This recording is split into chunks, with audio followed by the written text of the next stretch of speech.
22वां अध्याय चंद्रवंश का वर्णन। सूत जी बोले, महामुने भरद्वाज, जब अब चंद्रवंश का वर्णन सुनो। अन्य पुराणों में इसका विस्तार पूर्वक वर्णन किया गया है, अतः इस समय मैं यहाँ संक्षेप से इसका वर्णन करता हूँ। सर्वप्रथम ब्रह्मा जी हुए, उनके मानस पुत्र मरीचि हुए। मरीचि से दक्षायणी के गर्भ से कश्यप जी उत्पन्न हुए। कश्यप से अदिति के गर्भ से सूर्य का जन्म हुआ।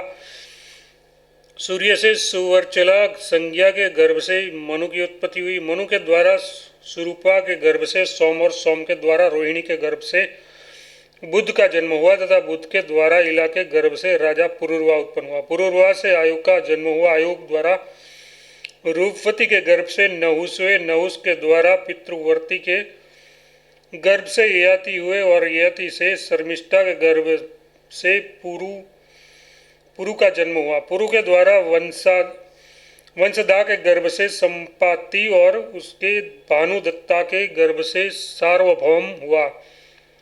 सार्वभौम से वैदेही के गर्भ से भोज का जन्म हुआ। भोज के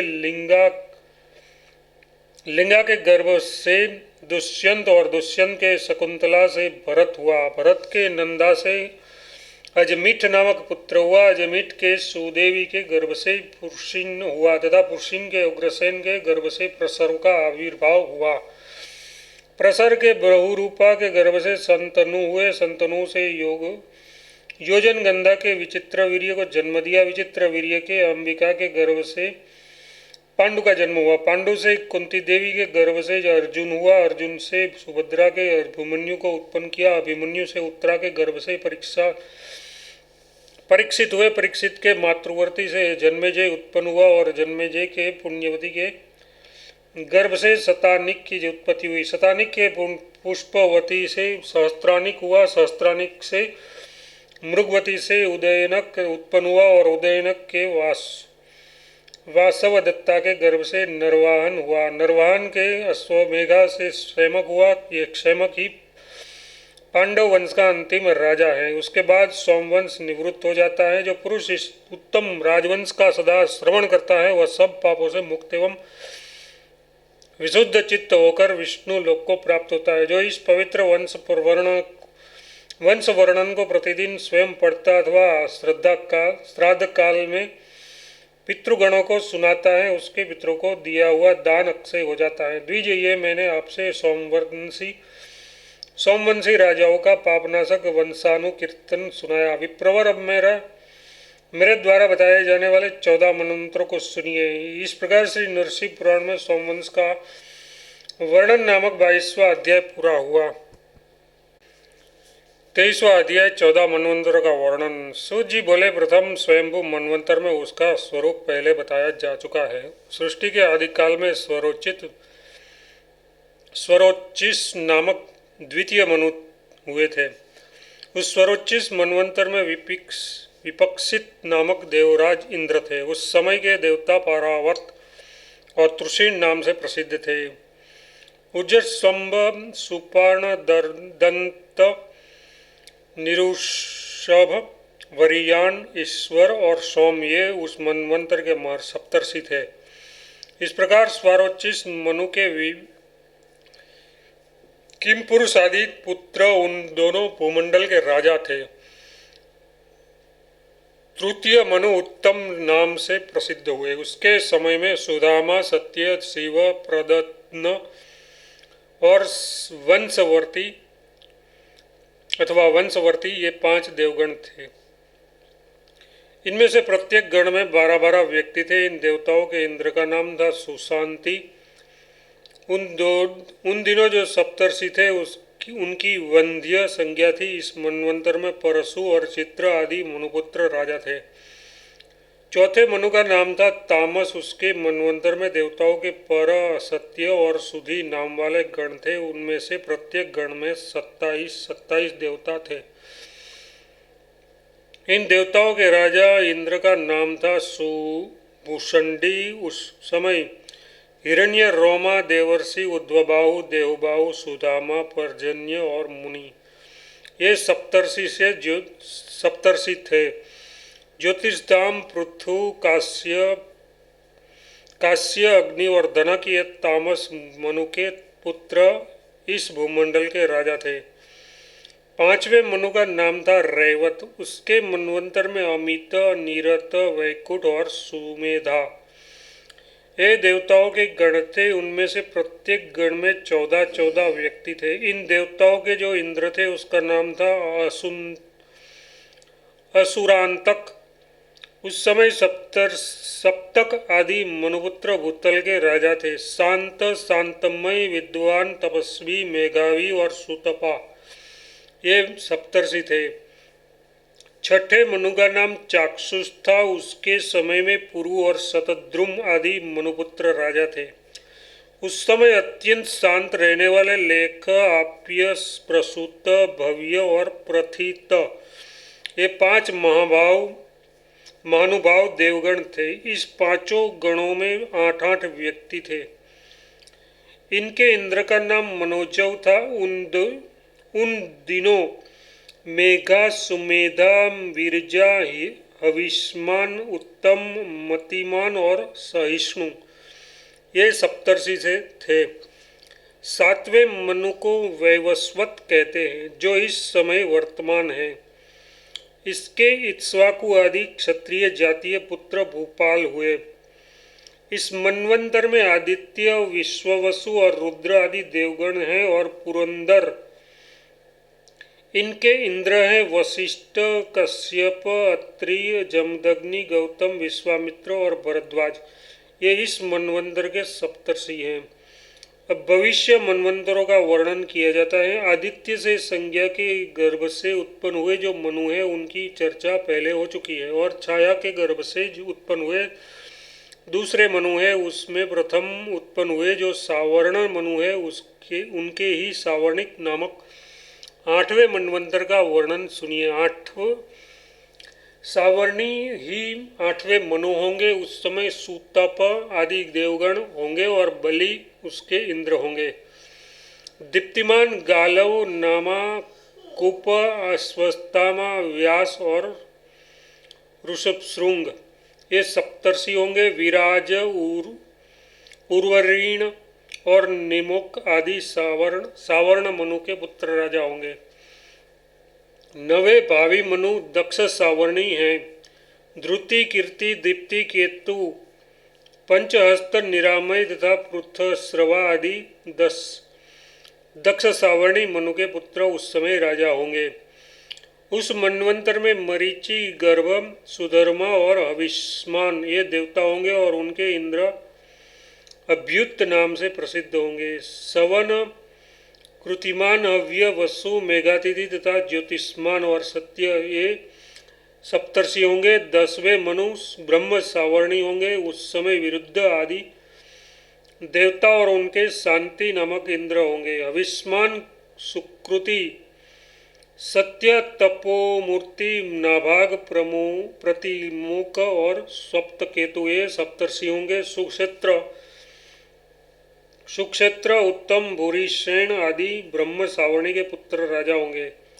11वें मनवंतर में धर्म सावर्णी नामक मनु होंगे। उस समय सिंह, सवन आदि देवगण और उनके दिवसपति नामक इंद्र होंगे। निर्मोह, तत्वदर्शी, निकंप, निरुत्साह, द्रुतिमान और रुच्य ये सप्तर्षि होंगे। चित्रसेन और विचित्र आदि धर्म सावर्णी मनु के पुत्र राजा होंगे।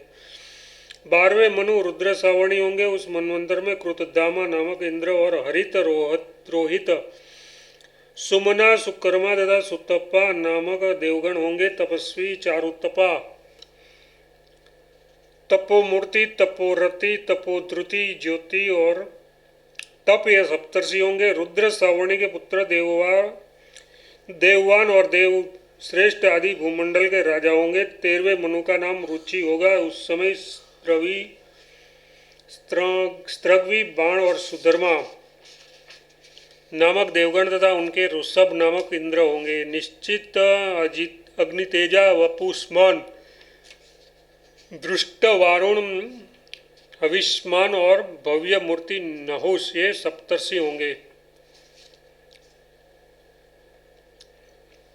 उस मनु के सुधर्मा तथा देवानिक आदि भूपाल होंगे। 14वें भावी मनु का नाम भौम होगा। उस समय सुरुचि नामक इंद्र और चक्षुमान पवित्र तथा कनिष्ठाभ नामक देवगण होंगे। अग्निबाहु, सूचि, शुक्र, माधव, शिव, अभीम और जितश्वास ये सप्तर्षि होंगे तथा उस भौम मनु के पुत्र उरु, गंभीर और ब्रह्मा आदि भूतल के राजा होंगे। इस प्रकार मैंने आपसे 14 मनवंतर का और उन मनु के पुत्र तत्कालीन राजाओं का वर्णन किया जिनके द्वारा इस वसुधा का पालन होता है। प्रत्येक मनवंतर में मनु, सप्तर्षि, देवता और भूपाल, मनुपुत्र तथा इंद्र ये अधिकारी होते हैं। ब्रह्मन इस 14 मनवंतरों के अतिरिक्त हो जाने पर 1000 चतुर्युग का समय बीत जाता है। ये ब्रह्मा जी का एक दिन कहलाता है। साधु शिरोमणि फिर उतने ही प्रमाण की उनकी रात्रि होती है। उस समय सब भूतों के आत्मा साक्षात भगवान नरसिंह ब्रह्मरूप धारण करके शयन करते हैं। विप्रवर, सर्वत्र व्यापक एवं आदि विधाता सर्वरूप भगवान जनार्दन उस समय समस्त त्रिभुवन को अपने में लीन करके अपनी योग माया का आश्रय ले शयन करते हैं। फिर जागृत होने पर वे भगवान पुरुषोत्तम पूर्व कल्प के अनुसार पुनः युग व्यवस्था तथा सृष्टि करते हैं। ब्रह्मन इस प्रकार मैंने मनु, देवगण, भूपाल, मनुपुत्र और ऋषि इन सबका आपसे वर्णन किया। आप इस सबका पालन करता भगवान विष्णु की विभूतियाँ ही समझे। इस प्रकार श्री नरसिंह पुराण में 14 मनवंतरों का वर्णन नामक 23वां अध्याय पूरा हुआ। 24वां अध्याय सूर्यवंश राजा इक्ष्वाकु का भगवत प्रेम, उनका भगवत दर्शन के हेतु तपस्या के लिए प्रस्थान। श्री सूत जी कहते हैं, अब मैं सूर्यवंश तथा चंद्रवंशी राजाओं के वंशानुचरित का वर्णन करूंगा जो श्रोताओं का भी पाप नष्ट करने वाला है। मुने मैंने पहले सूर्यवंश के उत्पन्न हुए जिन मनुपुत्र इक्ष्वाकु नामक भूपाल की चर्चा की थी उसके चरित्र का वर्णन आप मुझसे सुने। महाभाग, इस पृथ्वी पर सरयू नदी के किनारे अयोध्या नाम से प्रसिद्ध एक शोभायमान दिव्य पुरी है। वह अमरावती से भी बढ़कर सुंदर और 30 योजन लंबी चौड़ी थी। हाथी, घोड़े, रथ और पैदल सैनिकों के समूह तथा कल्प वृक्ष के समान क्रांतिमान वृक्ष तथा वृक्ष उस पुरी की शोभा बढ़ाते थे। 4 दीवारी अट्टालिका, प्रतोली मतलब गली या राजमार्ग और सुवर्ण की सी क्रांति वाले फाटकों से वह बड़ी शोभा पा रही थी। अलग अलग बने हुए उसके चौराहे बहुत सुंदर लगते थे। वहाँ के महल कई मंजिल ऊंचे थे। नाना प्रकार के भांडों मतलब भांति भांति के सामानों का सुंदर ढंग से क्रय विक्रय होता था। कमलों और उत्पालों से सुशोभित जल से भरी हुई बावलियां उस पुरी की शोभा बढ़ा रही थी। दिव्य देवालय तथा वेद मंत्रों के घोष उस पुरी की श्री वृद्धि करते थे। वीणा, वेणु और मृदंग आदि के उत्कृष्ट शब्दों के वह पुरी गूंजती रहती थी। साल मतलब साखू, ताल मतलब ताड़, नारियल, कटहल, आंवला, जामुन, आम और कैथ आदि के वृक्षों तथा अशोक पुष्पों से अयोध्यापुरी की बड़ी शोभा होती थी। वहाँ सब जगह नाना प्रकार के बगीचे और फल वाले वृक्ष पुरी की शोभा बढ़ाते थे। मल्लिका मतलब मोतिया का बेला, मालती, चमेली, पाडर, नाग, केसर, चंपा, कनेर, कनक चंपा और केतकी मतलब केवड़ा आदि पुष्पों से मानो उस पुरी का श्रृंगार किया गया था। केला, हरफा, रेवड़ी, जायफल और बिजोरा नींबू, चंदन की सी गंध वाले तथा दूसरे प्रकार के संतरे आदि बड़े बड़े फल उसकी शोभा बढ़ाते थे। गीत और वाक के कुशल पुरुष उस पुरी में प्रतिदिन आनंदोत्सव मचाते रहते थे। वहाँ के स्त्री पुरुष रूप, वैभव तथा सुंदर नेत्रों के संपन्न थे। वह पुरी नाना देशों के मनुष्यों से भरी पूरी ध्वजा पताकों से सुशोभित तथा अनेकानेक क्रांतिमान देवोपम राजकुमारों से युक्त थी। वहाँ देवांगनाओं के समान श्रेष्ठ रूपवती एवं वनिता वनिताएं निवास करती थी। बृहस्पति के समान तेजस्वी सत्कवि ब्राह्मण उस नगर की शोभा बढ़ाते थे। कल्प वृक्ष से भी बढ़कर उदार नागरिकों और वेश्यों, उच्च श्रवा के समान श्रेष्ठ गौड़ों और दिग्गजों के समान विशालकाय हाथियों से वह पूरी बड़ी शोभा पाती थी। इस प्रकार नाना वस्तुओं से भरी पूरी अयोध्या इंद्रपुरी अमरावती की समानता करती थी। पूर्व काल में नारद जी ने उस पुरी को देखकर भरी सभा में ये श्लोक कहा था। स्वर्ग की सृष्टि करने वाले विधाता का वह सारा प्रयत्न व्यर्थ हो गया, क्योंकि अयोध्यापुरी उससे भी बढ़कर मनोवांछित भोगों से संपन्न हो गई। इक्ष्वाकु इस अयोध्या में निवास करते थे। वे राजा के पद पर अभिषिक्त हो पृथ्वी का पालन करने लगे। उस महान बलशाली नरेश ने धर्मयुग के द्वारा समस्त भूपालों को जीत लिया था। मानिक के बड़े मुकुटों से अलंकृत अनेक छोटे छोटे मंडलों के शासक राजाओं के भक्ति तथा भयपूर्वक प्रणाम करने से उसके दोनों चरणों में मुकुटों की रगड़ से चिन्ह बन गया था। मनुपुत्र प्रतापी राजा इक्ष्वाकु अपने राजोचित तेज से इंद्र की समानता करते थे। वे संपूर्ण शास्त्रों के ज्ञान में निपुण थे। उसका बल कभी क्षीण नहीं होता था। वे धर्मात्मा भूपाल वेदवेत्ता ब्राह्मणों के साथ धर्म और न्यायपूर्वक इस समुद्र पर्यंत पृथ्वी का पालन करते थे। उस बलशाली नरेश ने संग्राम में अपने तीखे शस्त्रों से समस्त भूपों को जीतकर उसका मंडल अपने अधिकार में कर लिया था। ब्रह्मन प्रतापी राजा इक्ष्वाकु ने प्रचुर दक्षिणा वाले यज्ञ और नाना प्रकार के दान करके परलोक पर भी विजय प्राप्त कर ली थी। वे अपनी दोनों भुजाओं द्वारा पृथ्वी का चिन्ह, जिह्वा के अग्रभाग से सरस्वती का, वृक्ष स्थल से राजलक्ष्मी का और हृदय में भगवान लक्ष्मीपति की भक्ति का भार वहन करते थे। एक वस्त्र पर खड़े हुए भगवान हरि का, बैठे हुए लक्ष्मीपति का और सोए हुए अनंत देव का निर्मल चित्र बनाकर क्रमशः प्रातःकाल, मध्याह्नकाल और संध्या काल में तीनों समय वे महात्मा भगवान विष्णु के उन तीनों रूपों का गंध तथा पुष्पादि के द्वारा पूजन करते और उस पट पर प्रतिदिन भगवान विष्णु का दर्शन करके समस्त प्रसन्न करते थे।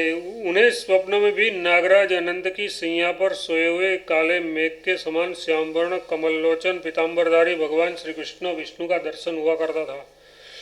राजा ने भगवान के समान श्यामवर्ण वाले मेघ के अत्यंत सम्मान पूर्वक बुद्धि कर ली थी। भगवान श्री कृष्ण के नाम से युक्त कृष्णसार मृग में और कृष्ण वर्ण वाले कमल में वे पक्षपात रखते थे। साधु शिरोमणि उस राजा के मन में भगवान विष्णु के दिव्य रूप को प्रत्यक्ष देखने की अत्यंत उत्कट अभिलाषा जागृत हुई। उसकी वह तृष्णा अपूर्व ही थी। जब उनकी तृष्णा बहुत बढ़ गई तब वे बुद्धिमान भूपाल मन ही मन सारे राज्य को भोग को निरासार सा समझने लगे। उन्होंने सोचा, जिस पुरुष ने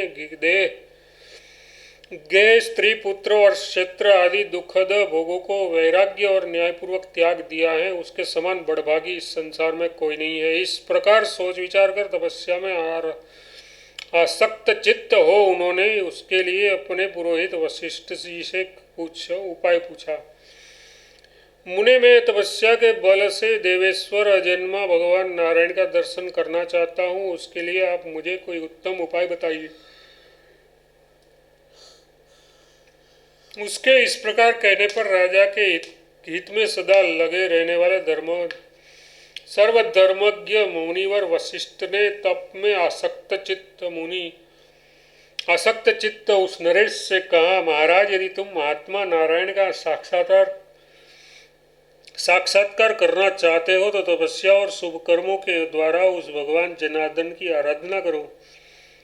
कोई भी पुरुष तपस्या किए बिना देवदेव जनार्दन का दर्शन नहीं पा सकता। इसलिए तुम तपस्या के द्वारा उसका पूजन करो। यहाँ से 5 योजन दूर सरयू के तट पर पूर्व और दक्षिण भाग में एक पवित्र स्थान है, जहाँ गालव आदि ऋषियों का निवास स्थान है।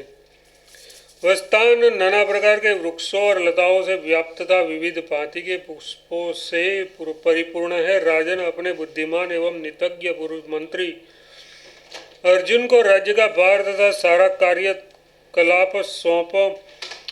तत्पश्चात गणनायक भगवान विनायक की स्तुति एवं आराधना करके करके तपस्या की सिद्धि रूप प्रयोजन की इच्छा मन में लेकर वहाँ से उस आश्रम की यात्रा करो जहाँ वह पहुंचकर तपस्या में संलग्न हो जाए।